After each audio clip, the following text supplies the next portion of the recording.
Welcome to Facts TV News, where everything is true. Police treating missing woman case as high priority, says senior cop. 24 hours after family and friends of 24-year-old Donnelly Donaldson staged a protest in New Kingston for her safe return, police are insisting that the case is being treated as high priority. In a special digital press conference held on Monday afternoon, Deputy Commissioner of Police Fitz Bailey said although the case is not being handled as a homicide at this time, investigations are being conducted with the hope of bringing closure to the family as soon as possible. We are not confining our investigation to a missing person investigation. We are looking at all the variables that we have identified. We have broadened our investigation, Bailey said. He also indicated that while investigations are ongoing, a person of interest in Donaldson's disappearance is yet to be identified. I will not say at this time we have identified any person of interest. In our mind, we are looking at some theories, and we cannot say what those are, but we have not yet narrowed it down to a person of interest, he said.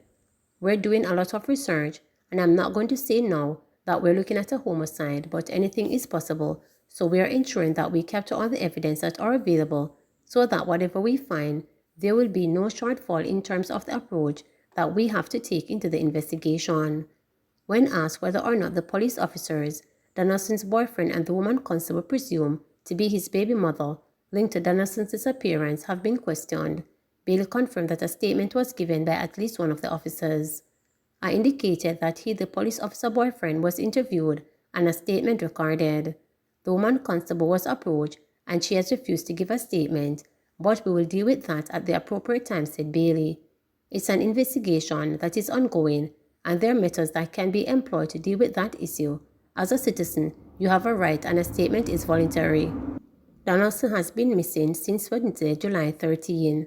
Police are asking anyone with information that they believe may be useful in this investigation to contact the Halfway 3 CMB at 876-926-8184, Crime Stop 311, or Police Emergency at 119.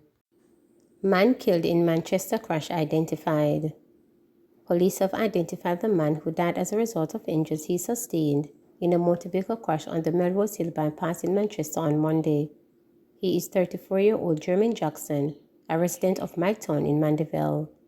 Reports are that about 1:30 a.m., Jackson was driving a BMW sedan on the bypass when upon reaching the vicinity of Melrose Yam Park, he lost control of the vehicle and collided with a concrete utility pole. A woman was also injured in the crash. Both victims were taken to hospital, where Jackson was pronounced dead and the woman admitted. Police probing drowning of 6-year-old at Hanover Hotel. The police in Hanover are probing the drowning of a 6-year-old boy in a pool at the Grand Palladium Hotel in the parish. The incident happened last Wednesday. The child, O'Neill Humser, was reported with his mother, Mervelyn Bent, who is from a Savannah Lamar address and who was celebrating her 25th birthday when the incident occurred. According to eyewitnesses, O'Neill left the kids' pool after it closed and joined his mother in the adult pool, where he sat in a shallow section with other children.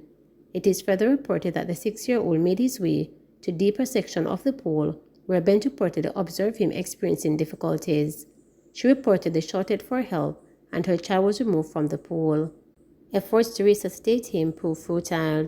He was later transferred to Noel Holmes Hospital, where he was pronounced dead. Superintendent Sean B. Potts, commanding officer for the Hanover Police, said she met with management at the resort yesterday, noting that investigation continues. 21-year-old charged after gun found in jeans. 21-year-old Dina Congal of Ricketts River in Westmoreland has been charged with illegal possession of firearm and ammunition after a 9mm Browning pistol with a magazine containing 8 9mm cartridges was seized at his home.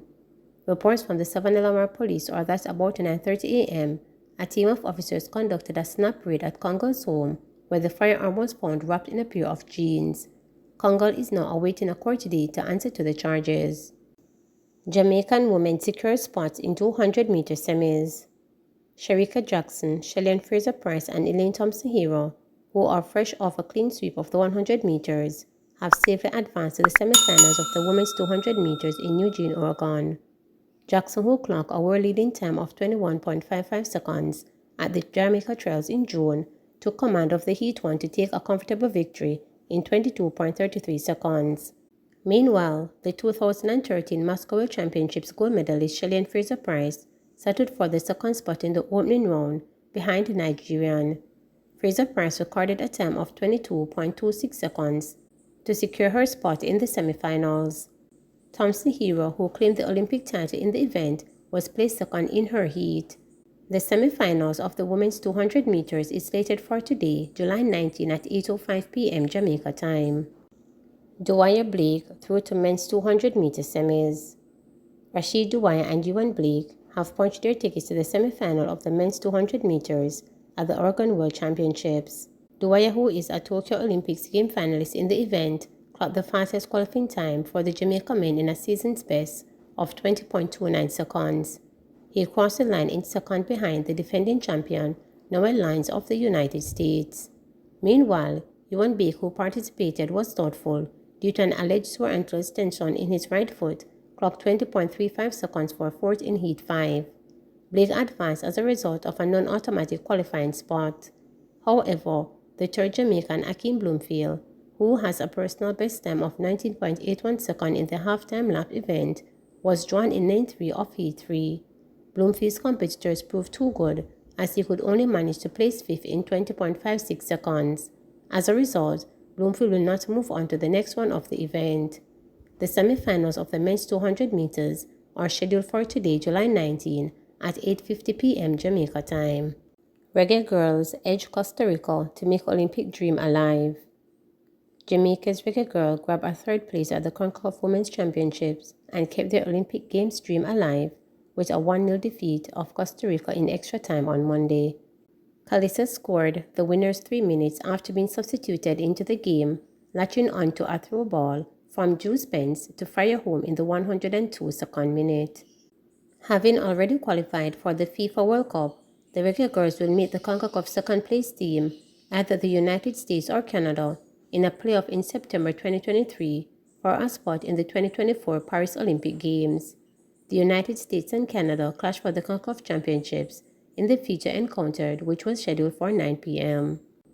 Independence Honor for Derek Morgan and Sanchez says Grange. Minister of Culture, Gender, Entertainment and Sport Olivia Babs-Grange has announced that Jamaican music stalwarts Derek Morgan and Kevin Sanchez Jackson will be honored at the Grand Gala on Independence Day, August 6th at the National Stadium.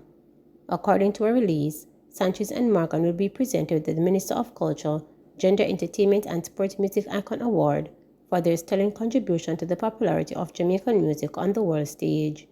As a nation, it is important that we celebrate the achievements of our troubadours who have worked tirelessly to help put Jamaica on the world map, Green said. We are extremely pleased to honor them as we celebrate the Diamond Jubilee. Derek Morgan is part of an elite group of artists who has dominated from the era of ska and rocksteady and continues to make an impact to this day. We must always remember that in 1962, Derek gave us Forward March, a song which celebrates a significant milestone in our history, Jamaica's independence from Britain, the release read. Sanchez has a voice that is incomparable. He has remained on top of his game internationally, and it is not surprising that he has excelled in both the secular and the gospel arenas, it added.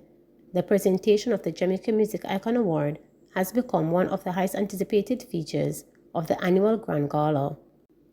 Don't deny students their education because of school fees. Prime Minister Andrew Holness is warning school administrators whose budgets may have been affected by the government's no tuition policy that they are not to use the situation as an excuse to keep students from attending classes when the 2022-2023 academic year begins in September. Speaking on Sunday at the Jamaica Labour Party JLP Central Executive Council meeting held at the Montego Bay Conventional Centre in Rose Hall, St. James, Holness said that priority must be placed on ensuring that students can fully return to the physical classroom after 2 years of being away from school due to COVID-19 pandemic. I am asking our schools, especially those who feel that because of the impact of the pandemic and inflation, that they may see a fall off in their budgets and may be saying, well, we're going to try to recover this by putting in place exclusionary measures such as children going back to school in September being told you cannot come to school because your parents didn't pay the school fee. That should not and will not be allowed to happen. I am saying to us as a country, now is not the time for that, Holness said sternly. I urge those who are thinking like that to consider that the 2 years the children were not in school, but the money still came from the Ministry of Education. For 2 years we had education loss, and what are you going to say to us now? That the children who are returning to school won't have an education if they cannot pay for it? Don't put any obstacles come September for the children to come back to school, the Prime Minister added. At the same time, Holness advised that if parents are able to make financial contributions toward their children's education, they should do so. The policy is that no child should be turned away from school because of any obligatory fees, and we say to parents who can't afford to pay that they should be willing, and they should be very eager to make their contribution to the school. There may be some parents who I consider those parents to be mean-spirited, that because the government says no child should be turned away, they say, "Cho, me na fi pay, go na school." I'm saying to those parents, don't be mean-spirited. Still make your contribution to the school, said Holness. The government's non-mandatory school fee policy first came into effect in September 2016 at the beginning of the 2016-2017 academic year, discontinuing the payment of mandatory fees by parents and instead accommodating voluntary contributions. At that time, the budgetary support to schools for operational costs was increased from $2.6 billion to $5.3 billion, with the allocation per student moving from $11,000 to $19,000. However, reports subsequently surfaced that several schools were breaching the Ministry of Education directives by demanding mandatory fees from parents. Last August, Education Minister Favour Williams reminded school administrators that children are not to be denied their right to an education if payments have not been made.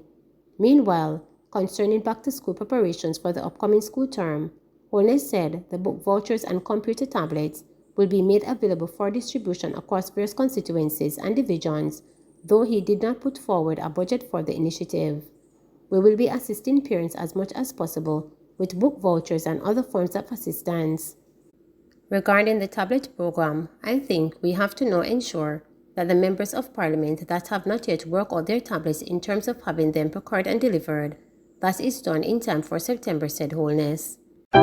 Please remember to subscribe, like, share, and click the notification bell for daily updates.